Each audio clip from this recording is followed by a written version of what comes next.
December 21st, 1944.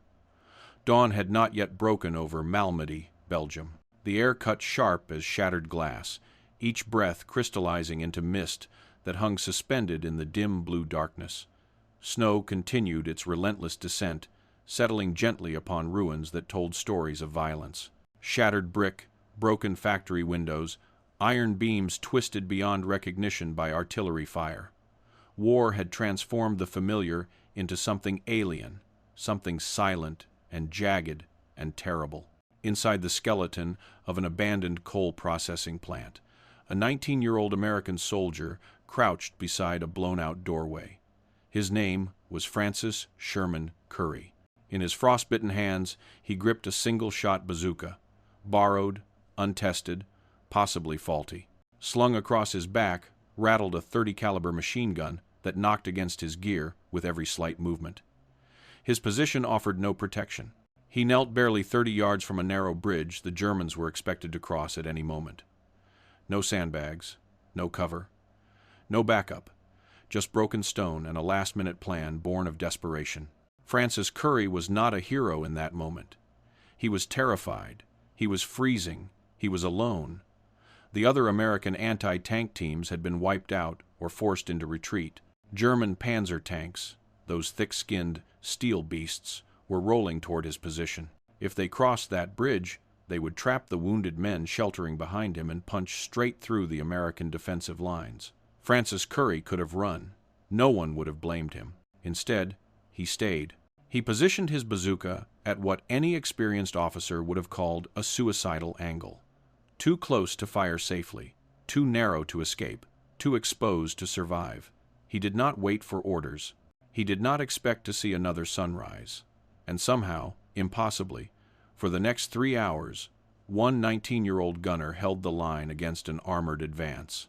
Francis Sherman Currey entered the world on June 29, 1925, in Loch Sheldrake, a quiet town nestled in upstate New York. His childhood was marked by loss when his father died. Francis was only 12 years old. Raised by his mother and grandmother, he became the kind of boy who disappeared into forests, who built tree forts with his own hands, who always seemed to be fixing something broken. He was no scholar. He was no natural fighter. When he tried to enlist at 17, the army turned him away. Too young, they said. But Francis waited, and the moment he turned 18, he joined the United States Army. They trained him as a rifleman. In early 1944, the Army shipped him to Europe with the 30th Infantry Division, known as Old Hickory. By December, Currey had witnessed combat in France, the Netherlands, and Germany.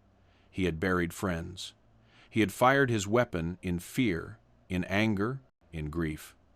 But nothing in his brief military experience could have prepared him for what approached through the frozen forests of the Ardennes.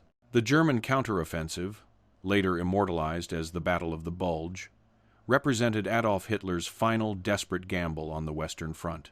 Over 200,000 German troops surged through the Ardennes forest under cover of snow and fog, intent on splitting Allied forces and capturing the vital port of Antwerp. The American forces stationed in their path were exhausted, under-equipped, and caught completely unprepared for a major assault. Currey's unit, Company K of the 120th Infantry Regiment, had been posted near the Belgian town of Malmedy. Their orders were deceptively simple: hold the line and protect the road network, leading deeper into Allied territory. What they could not know was that beyond the tree line, elite German Panzer divisions, including battle-hardened SS tank crews, were advancing with orders to break through by Christmas. In the chaos of the initial German assaults, American anti-tank guns were destroyed. Communication lines were severed. Troops scattered and fell back under overwhelming pressure. But Francis Currey did not fall back. He found himself with a handful of comrades holding a weak defensive position in and around a ruined factory beside a critical bridge. The Germans were advancing. The road lay exposed. There was no time to wait for reinforcements. As snow continued falling, Francis Currey made a decision that would alter his life and the fate of everyone depending on him. The silence shattered at 28 minutes past 6 in the morning. It began with the low metallic grinding of treads, that unmistakable sound of German armor approaching. Then came the crunch of boots over ice, muffled German voices issuing orders, and the rising tremor in the earth that only a tank column could produce. Currey crawled to the edge of the shattered doorway. What he witnessed confirmed his darkest fears. A column of German soldiers, infantry supported by tanks, advanced down the narrow road leading to the bridge. The lead vehicle was a Panzer Mark V, its turret scanning methodically left and right like a predator hunting in deliberate slow motion. There was no time to think, only time to act. Currey glanced behind him. Inside the ruins of the factory, 5 wounded American soldiers lay pinned beneath collapsed masonry from an earlier artillery barrage. They could not move. They could not run. If the German column crossed that bridge, it would roll directly over them. He turned back toward the road. A frontal assault against a tank column with a single bazooka was suicide. But there existed one possible chance. Not to meet them head-on, but to catch them from an angle just before they entered the bottleneck of the bridge. A position where the lead tank would be forced to slow down and expose its weaker side armor. It was not a defensible position. It offered no cover whatsoever. It stood exposed to the road with no path of retreat, but it was the only angle that gave him a clean shot. Currey chose it anyway. Dragging the heavy bazooka and a single rocket across the icy floor, he repositioned behind a collapsed beam near the road.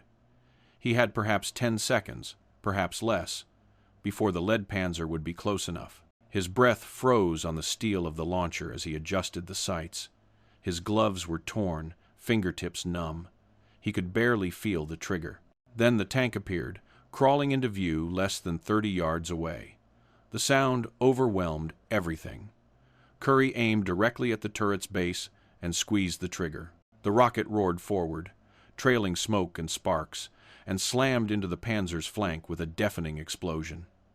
The turret jerked violently, then stopped. Fire erupted from the side armor. German voices screamed in confusion. Currey did not wait to admire his work. He dropped the bazooka and sprinted back toward the building, zigzagging through debris as machine gun fire erupted behind him. Bullets kicked up slivers of ice and brick all around his running form. Inside, he grabbed a Browning automatic rifle and fired through the factory's broken windows, cutting down German infantry as they scrambled for cover. Then, switching to a .30 caliber machine gun mounted on a damaged jeep outside, he sprayed suppressing fire across the road, preventing the remaining German troops from flanking his position. But the Germans regrouped with frightening speed. A second Panzer rolled forward, angling toward the factory. Currey knew he lacked time to reload the bazooka properly, so instead he crawled through a hole in the wall, slid across frozen mud to a position even closer to the road, and retrieved another rocket from a fallen comrade's pack. He jammed it into the launcher, set up behind a low pile of rubble, and waited with hammering heart. The tank approached more slowly this time, more cautiously, but its crew remained unaware of his exact position. Currey's heart pounded so loudly he feared the enemy might hear it. He took a deep breath, held it, and fired again. Another direct hit. The second Panzer shuddered and began to burn. The German column panicked. Without proper intelligence on American force strength, they believed themselves under attack by a larger anti-tank unit. Their column halted. Infantry ducked for cover. A third tank reversed down the road to avoid becoming the next target. For the moment, the advance had stalled. But Currey was far from finished. He crawled back into the factory where the wounded Americans remained trapped beneath rubble. Despite the mortal risk, Currey used a metal beam to pry up fallen masonry. One by one, he dragged his injured comrades to better cover, shielding them with debris and discarded doors. He gave them water from his canteen, checked their pulses, whispered that help would come. Above them, German mortars began falling. The factory shook violently. Chunks of concrete rained down like deadly hail. But Currey stayed with his wounded brothers. Then, over the groan of engines, came a sound that turned his stomach. The unmistakable whine of tank treads repositioning. A fourth Panzer was maneuvering into place, attempting to flank the factory from the north side. Currey assessed his situation. No more bazooka rockets, no anti-tank grenades, no reinforcements. He possessed only one remaining option: Outside, near the bridge, lay a destroyed American half-track vehicle, abandoned during earlier fighting. Mounted on it sat a Browning .50 caliber machine gun. If it still functioned, it could cut through infantry and damage even lightly armored tanks. But the position was completely exposed. To reach it, Curry would have to run straight into open ground in full view of the enemy. It was absolute madness, but Curry did not hesitate. He slung his rifle, took one final look at the men he had saved, and whispered to himself a simple prayer. Then he ran directly into the fire. Francis Currey sprinted through a waking nightmare. The frozen ground cracked beneath his boots. Bullets snapped past him, punching holes in metal, tearing through steam vents, ricocheting off debris with deadly whines. Behind him, mortar blasts sent geysers of earth and ice skyward, raining down shrapnel that hissed through the air like angry hornets.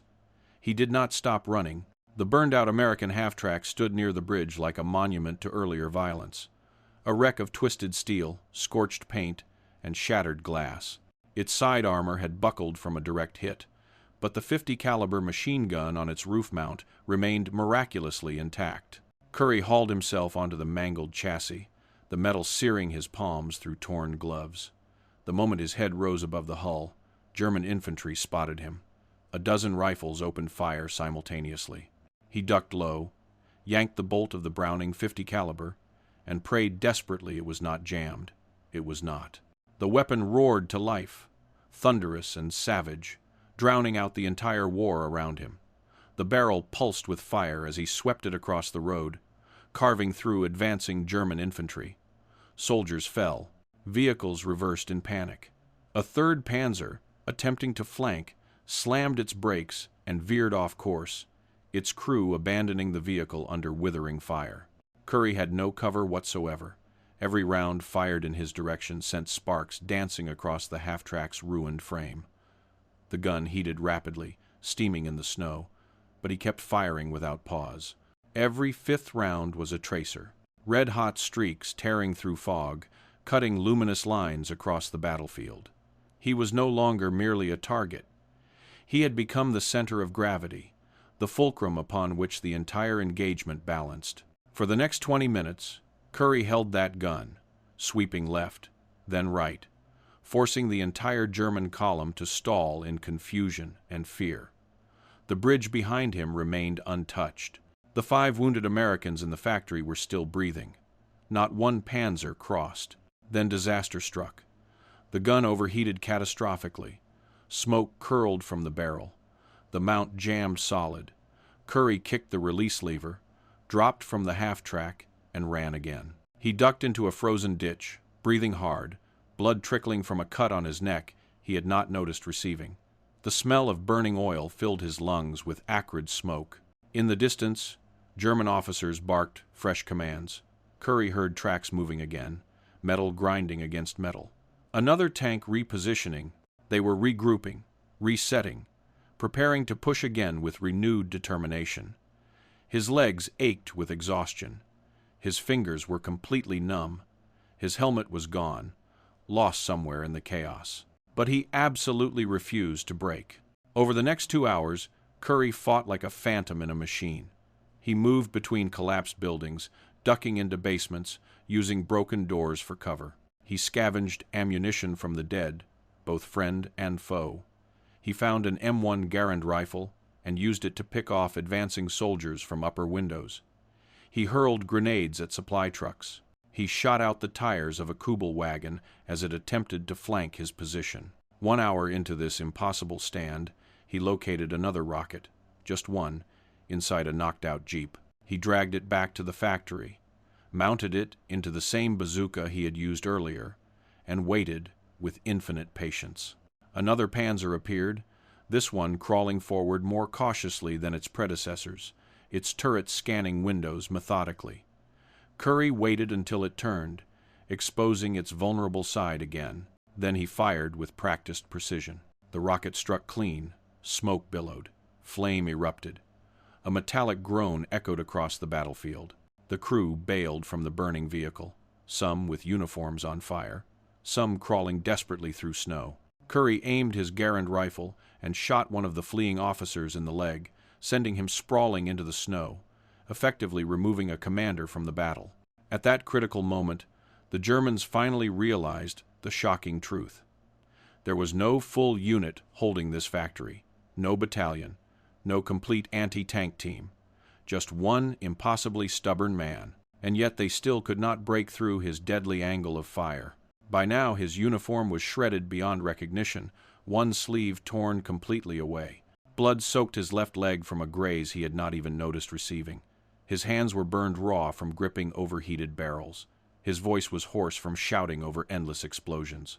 But still he fought with undiminished determination. One of the most surreal moments came when he paused behind a wall to catch his breath and looked up to see a German soldier no more than 15 feet away, equally exhausted, equally frozen, clutching his rifle but not raising it to fire. They stared at each other for one impossible second, 2 seconds. Then both turned and ran in opposite directions. War had momentarily broken under the crushing weight of mutual exhaustion.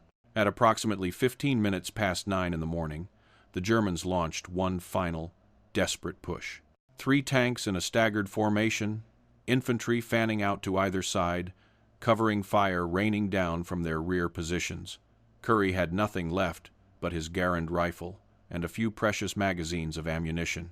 He crawled to a second-floor window and opened fire with methodical precision, targeting the tank commanders who had their hatches open for better visibility. He struck one directly in the shoulder. The man tumbled from the turret like a broken doll. The tank halted in confusion. A moment later, salvation arrived in the form of American artillery. Distant thumps signaled the return of heavy support from Allied positions. Currey had held the line just long enough. The German advance staggered under the barrage. Officers pulled troops back to regroup and reassess. A 5th Panzer reversed direction and retreated down the road in tactical withdrawal. Infantry scattered into the trees, abandoning the assault. By 9:30, the road was clear of enemy forces. Currey limped back to the factory on legs that barely supported his weight. His hands shook uncontrollably as he reached the doorway. The 5 wounded men were still there, barely conscious, but miraculously alive. He sat beside them heavily. Snow fell through a hole in the roof, drifting down like frozen grace. For the first time in 3 hours, no one was firing. They had survived because one 19-year-old gunner had made a choice that frozen morning to stay, to fight, and to stand utterly alone against impossible odds. When smoke began to clear from the battlefield, Francis Currey did not feel like a hero. He felt like he was dying. His body throbbed with pain everywhere. His leg, his arms, his jaw. He had not slept in 36 hours. He had not eaten in nearly a full day. The cold bit harder than ever now that adrenaline was finally wearing off. But the road was silent. For the first time that terrible morning, no tanks growled, no boots thundered on stone, no mortars fell, only the soft hiss of snow landing on scorched metal. Currey looked toward the bridge. It remained intact, unoccupied, unbroken, and most importantly, unreached by enemy forces. Behind him, the 5 wounded Americans he had shielded were alive. One had a shattered femur. Another was missing part of his hand. But all of them would eventually make it out and return home. Currey's actions had prevented an armored breakthrough at a critical choke point near Malmedy. German Panzers had been ordered to seize that bridge and advance westward, cutting off supply lines and encircling American forces trapped in the Bulge. His resistance had delayed them long enough for reinforcements to arrive from the rear. According to post-battle reports, the German column that attacked Currey's position was forced to divert south, where it was later pinned down and systematically destroyed by American artillery and air power. The time Currey bought with his blood and courage, those 3 agonizing hours, helped collapse one of the last aggressive pushes of Hitler's winter offensive.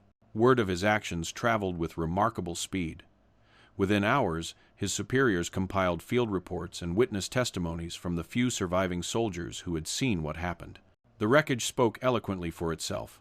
Multiple disabled German tanks, scattered weapons, scorched armor, and the unlikely survival of 5 wounded men in a position that should have been overrun within minutes. Less than 6 months later, on July 27, 1945, President Harry Truman awarded Francis Sherman Currey the Medal of Honor, the United States military's highest decoration for valor. Currey was just 20 years old. He returned to the United States not with a hero's swagger, but with the quiet bearing of someone who had done what needed doing and never expected reward for it. In interviews, when asked about that day, he was reluctant to glorify his actions. He once said, with characteristic simplicity, "I just did what had to be done." After the war, Currey settled back in New York. He worked for many years at the Department of Veterans Affairs in Albany, dedicating his life to helping other servicemen readjust and heal. He stayed deliberately out of the spotlight, declining many of the honors and parades that others might have embraced with enthusiasm. And yet his story endured across generations. In 2009, his hometown honored him by naming the local post office in Hurleyville the Francis Sherman Currey Post Office. A statue was later erected in Cazenovia Park in Buffalo, depicting the moment he fired his bazooka under enemy fire, a tribute cast in bronze to the courage of a 19-year-old who held the line when no one else could. Currey remained one of the youngest Medal of Honor recipients from World War II and among the last living by the early 2000s. He passed away on October 8, 2019, at the age of 94. To the very end, he carried himself not as a legend, but as a veteran, as someone who understood the true cost of war, measured not in medals or monuments, but in the names of friends who never made it home. We live in a time of unprecedented comfort, of endless distractions, of abundant options. Most of us will never face what Francis Currey faced on that December morning in 1944. Most of us will never stand alone in the path of advancing tanks, wounded men behind us, enemy fire ahead, with nothing but seconds to decide what kind of person we truly are. And yet, his story poses a question that echoes far beyond any battlefield. What do you do when no one tells you what to do? What do you do when it is easier to run, when everything in you screams to run, but the moment demands you stay? Francis Currey did not hold off a Panzer advance because he was the best-trained soldier on the field. He did not hold the line because he was fearless. He held it because he made a choice in the span of a heartbeat. And that choice is what deserves remembering. We all face moments, perhaps not with rifles and rockets, but with responsibilities and risks, where no one is watching, where there exist no instructions, no applause, and no guarantees. Moments where someone needs to step up, and there is only you standing in that space. Currey's suicidal angle was not just a position on a Belgian battlefield.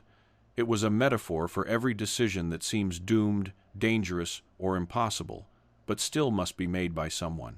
That is what gives this story its enduring power. Not merely the scale of his actions, but the simplicity of his reasoning. He saw 5 wounded men behind him. He saw German tanks ahead, and he decided with perfect clarity that no one else was coming, so he would stay. We often imagine courage as loud, as explosive, as cinematic, but sometimes it looks like a 19-year-old private kneeling in the snow, holding a second-hand bazooka, knowing with absolute certainty he probably will not survive the next 5 minutes, and still choosing to pull the trigger anyway. That is courage. That is character. And that is precisely why this story matters not just to students of military history, but to anyone who wonders what difference one person can truly make when faced with impossible odds. So now the question passes to you, the listener, the reader, the one hearing this story today. If you found yourself in that factory, if 5 lives hung in the balance behind you, if everything ahead looked like certain death, if you knew the odds were mathematically impossible, would you stay? Would you fight? Would you choose the deadly angle knowing full well it might be your last choice on Earth? What shocks you most about Francis Currey's stand? What would you have done in his place? These are not rhetorical questions. They demand honest answers from each of us.